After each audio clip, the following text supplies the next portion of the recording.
Here's how to remove a link from your Instagram bio. Now, if you previously added a link, but you wanted to undo it, I'll show you how to do it. But first, hit the subscribe button down below.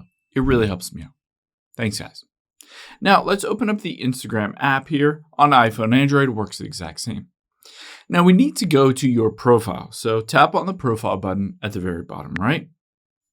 And then you can see here's my link in bio. You can see it is my YouTube link. All I need to do is tap on Edit Profile here. And now you can see right under Bio is Links. All I need to do is tap on it, and it will show all of the links you've added.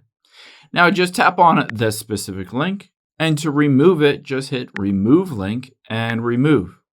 I'll show you that it worked. Let's just go back out of here and refresh this. You might need to swipe down, but you can see that link is no longer there. Hope this helps. If it did, hit the like button down below and leave a comment if you have any questions.